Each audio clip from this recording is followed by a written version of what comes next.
Assalamualaikum warahmatullahi wabarakatuh. My name is Andrian Hadi Prasetyo. I'm from English Education Department of University Singapura Bahasa Karawang. And here I want to make a liaison interpreting simulation 2. And so let's do it.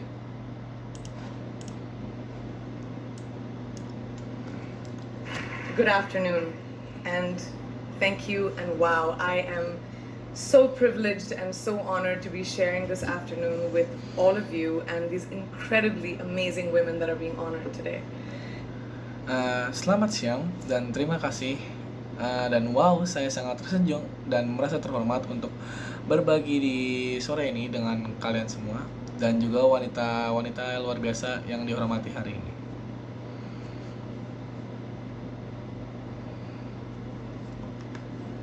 I'd like to extend my congratulations to each one of you, Octavia, Michelle, Kelly, Patty, and all 50 women that have been included in the Impact Report. Dan juga saya ingin mengucapkan selamat kepada kalian masing-masing, Octavia, Michelle, Kathy, Patty, dan semua 50 wanita yang ada dalam laporan dampak perubahan.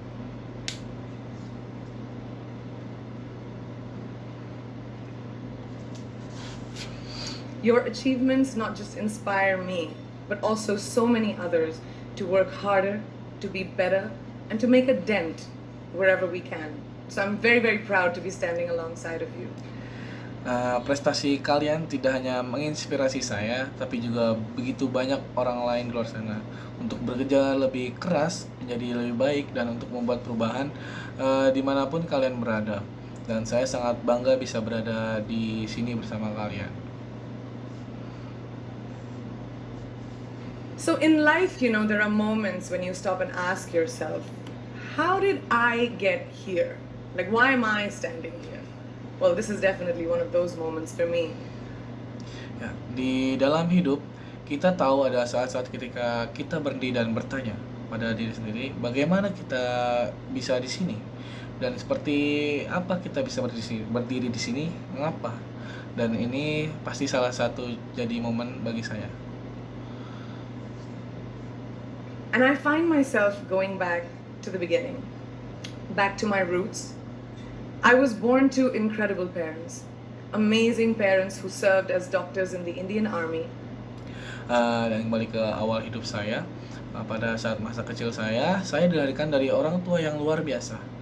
Orang tua luar biasa yang menjabat sebagai dokter di tentara di India.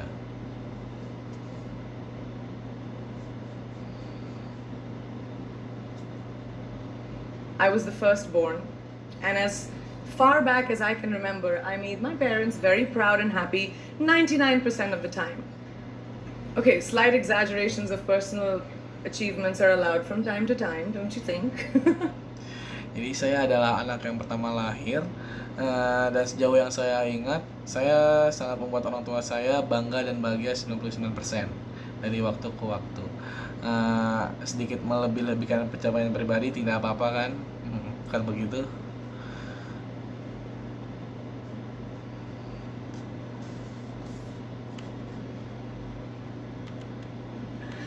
My brother was born a few years later, and even then, nothing changed for me.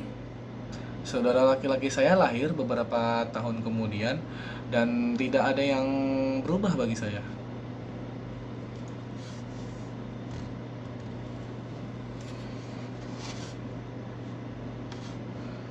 We were both given equal opportunities, and I want to emphasize this. I want to really emphasize this for you because I don't think a lot of people might understand that being equal might seem very normal. But where I come from, India, and a lot of developing countries around the world, more often than not, this is an exception. Kami berdua diberi kesempatan yang sama dan saya ingin menekankan hal ini. Saya ingin benar-benar menekankan hal ini kepada kalian karena saya rasa tidak banyak orang yang memahami bahwa menjadi setara itu mungkin tampak sangat wajar. Tetapi di mana saya berasal, di India dan banyak negara-negara berkembang lainnya, ini adalah sebuah pengecualian. It's actually a privilege. My first experience of the glaring disparity between boys and girls came at a very, very young age. Ini merupakan suatu keistimewaan. Pengalaman pertama saya tentang perbedaan mencolok antara anak laki-laki dan perempuan atau pria dan wanita itu sangat datang pada usia muda. I grew up in a middle-class family with extremely philanthropic parents who constantly reminded me and my brother how lucky we were and how giving back to those who were less fortunate was not a choice, it was a way of life. Jadi saya tumbuh dalam keluarga kelas menengah dengan orang tua yang sangat dermawan. Dan orang tua saya terus-menerus mengingatkan saya dan saudara laki-laki saya bahwa beruntungnya kami lahir dalam keluarga ini. Dan juga mengingatkan untuk memberi kembali kepada mereka yang kurang beruntung. Ini bukan pilihan, ini adalah cara hidup. Simple. I was 7 or 8 years old when my parents started taking me on these visits in a traveling clinic to developing communities around and villages around the city that we lived in called Bareilly. Sederhana, saya saat itu berusia 7 atau 8 tahun. Saat itu orang tua saya membawa saya berkeliling di klinik untuk mengembangkan komunitas di sekitar dan desa-desa di sekitar kota tempat kami tinggal yang disebut kota Bareilly. We were packed into this ambulance and my parents would provide free medical care to people who couldn't afford it. My job at the age of 8 was assistant pharmacist. Jadi kami dibawa ke dalam ambulans dan kemudian orang tua saya memberikan perawatan medis atau obat gratis kepada orang-orang yang tidak mampu. Pekerjaan saya pada saat usia 8 tahun itu sebagai asisten apoteker. So I would count all the medicines, put them in an envelope and give it out to patients, and I really took my job very seriously. Very seriously. Jadi tugas saya pada saat itu saya menghitung obat-obat dan memasukkannya ke dalam amplop dan memberikannya kepada pasien, dan saya melakukannya dengan benar-benar serius atau dengan sungguh-sungguh.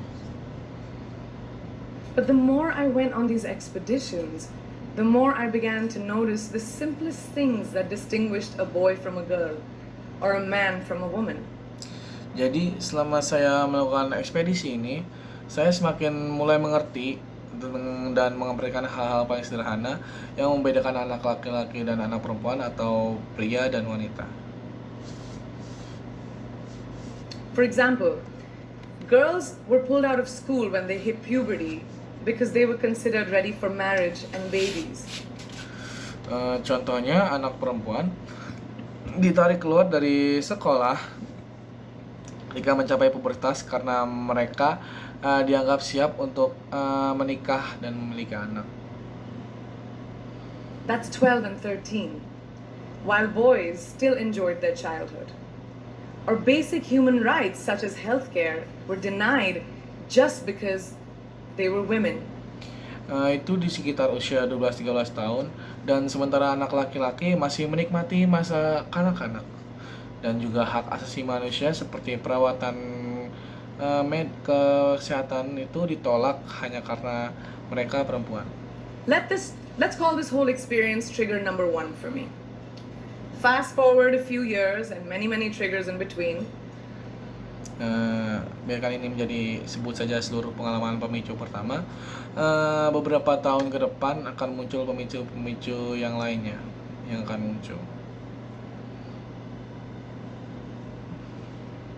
Like a producer director, for example, early on in my career, I must have been about 18 or 19, telling me that if I didn't agree to the ridiculous terms or painfully low salary in his movie, that he would just replace me. Misalnya di awal karir saya, ada seorang produser sutradara saat saya berusia sekitar 8 atau 19 tahun memaksa saya untuk menandatangani kontrak kerja dengan persyaratan yang aneh dan gaji yang sangat rendah. Jika saya tidak menandatangani kontrak tersebut, maka saya akan digantikan dengan mudah. Because girls are replaceable in the entertainment business. That was a memorable one. Karena bisa digantikan kapan saja, karena perempuan dapat dengan mudah digantikan dalam dunia hiburan, dan ini hal yang sangat saya selalu ingat dalam hidup saya. Made me decide to make myself irreplaceable. But I think what really moved the needle for me and ultimately led me to create the Priyanka Chopra Foundation for Health and Education, and around the same time partner with UNICEF, was an encounter with my housekeeper's daughter. Dan saya memutuskan untuk menjadi diri saya tidak tergantikan. Pada akhirnya hal ini menuntun saya untuk mendirikan Yayasan Priyanka Chopra untuk kesehatan dan pendidikan, dan di waktu yang sama kita bermitra dengan UNICEF. Ini adalah karena pertemuan dengan anak dari asisten rumah tangga saya. About 12 years ago, I came home from set early one day and she was sitting in my library reading a book. And she must have been 8 or 9 years old, and I knew she loved reading. Sekitar 12 tahun yang lalu, saya pulang dari set dan bertemu dengan asisten saya, putri asisten saya. Dia sedang duduk di perpustakaan membaca buku, dan dia pasti berusia 8 atau 9 tahun, dan saya tahu dia sangat suka membaca. So I asked her, I was like, it's a weekday, why aren't you in school? And she said, oh, I don't go to school anymore. So I went and asked her mother, and I said, why isn't she in school?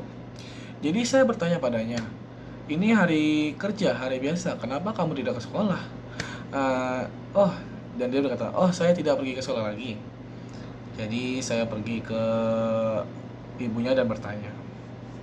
And her mom said that her family couldn't afford to send her and her brothers to school, so they chose the boys.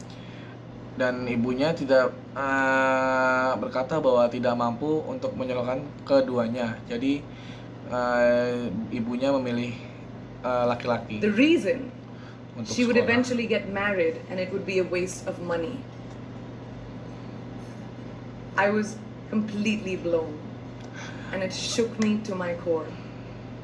Alasannya adalah karena dia itu wanita akhirnya akan menikah dan tidak perlu sekolah, karena itu akan membuang-buang uang. Dan ini membuat saya benar-benar terkejut dan mengguncang saya sampai ke dalam hati. Eventually, I decided to cover the cost of her education so that she could continue to learn, because education is a basic human right. Akhirnya saya memutuskan untuk menutupi biaya pendidikannya agar dia bisa terus belajar, karena pendidikan adalah hak asasi manusia.